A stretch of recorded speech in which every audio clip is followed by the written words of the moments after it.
Hi, I'm Pat. Welcome to Passion of the Geeks Unplugged.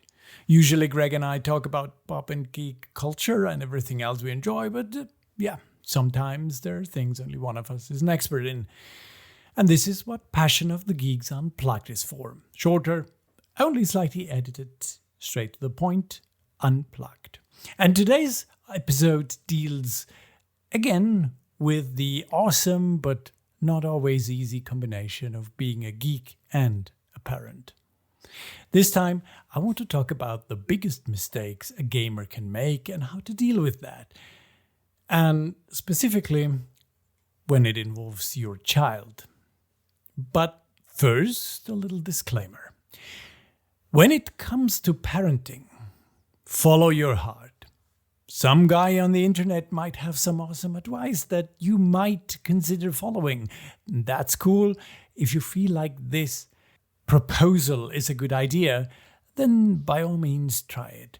But just because some parent has a lot of experience and got some great results does not mean that his or her advice fits to your family. You know in your heart what is best for your child. Follow your guts. It's like with all the parenting advice everyone will give you. Consider it if it sounds feasible, but every bond between a parent and a child is different, and so should parenting be. But back on topic. As a parent, it's a huge thing when your child starts to show interest in something you love. It's more than just simple joy. It is a bit like becoming Batman and Robin or Jedi Master and Padawan. Doing the things you love most together. And it's even more bonding if it's something active. Not just watching a movie together or enjoying a TV series together or even reading together. Doing something together, something that requires work, concentration, and discipline.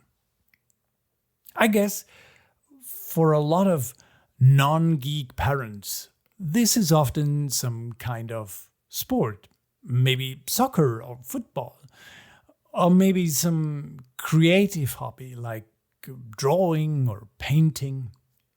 But for a lot of geeks, I suspect it might be the wonderfully versatile hobby of gaming. And sure, children often take their parents as sort of a role model and mimic their behaviors, especially if the parents look like they're having fun. So, no, it is not a big deal when the child of a geek parent tries gaming. But children are not genetic clones of one of their parents, so you never know if children of a geek parent really become geeks themselves. And for us as a parent, it is a big deal. It fills us with joy or even pride. It's wonderful. But, like most active things in life that require some sort of effort, playing a game also means that you could potentially fail. This is true for all games, not just video games. Ball games, board games, tabletop games, athletic games, card games, and, computer and video games. It is an integral part of most games that, in the end, you either win or you lose. And let's be honest, even when it comes to a draw, let's say in soccer, for example, people aren't exactly happy. I mean, sure, there are games where there is not a binary outcome and there is ranking involved. You get second place, you get third place, and so on. But it usually means that there is a higher number of participants involved and only 3 of them get a reward. Yes, I am aware that there's also a point system involved in a lot of these.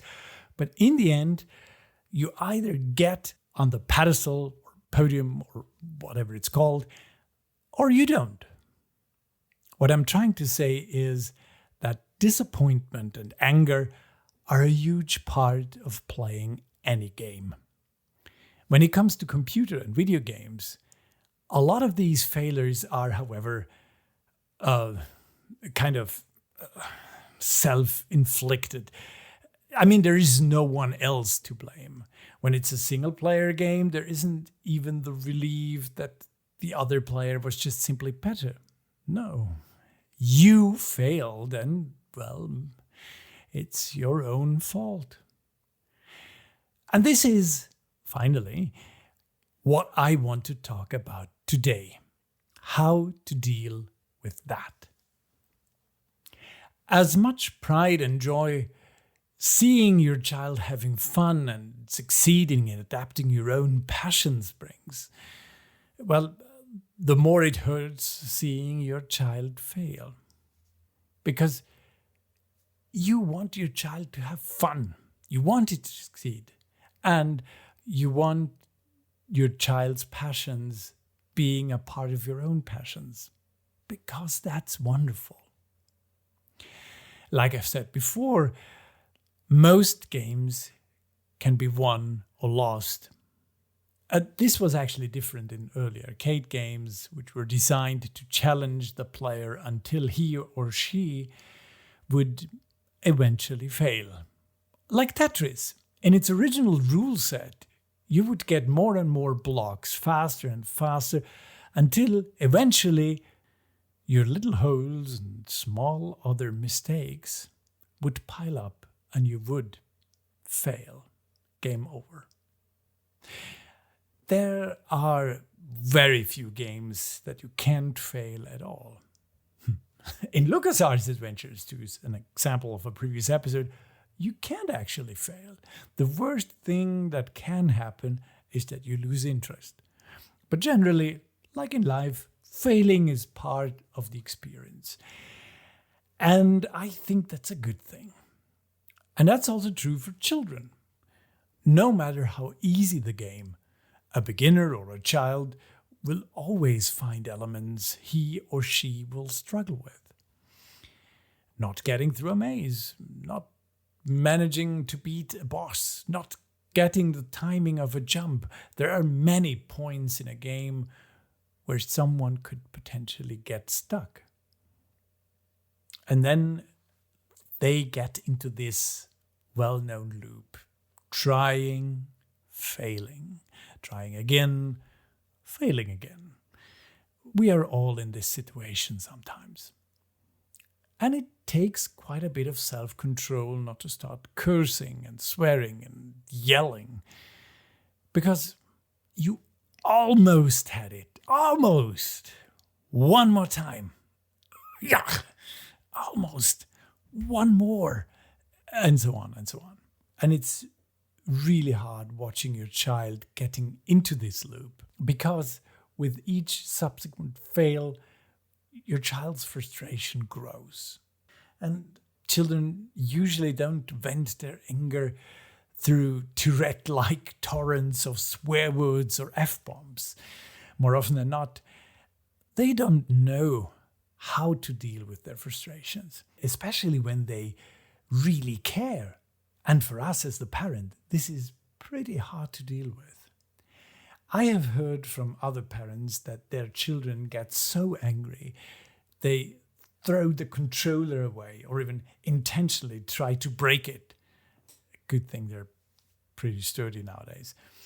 I'm no psychologist, but I assume it is a desperate way of blaming someone or at least something else. Like kind of punishing the controller, maybe. I don't know. My own son started crying when it was too much for him.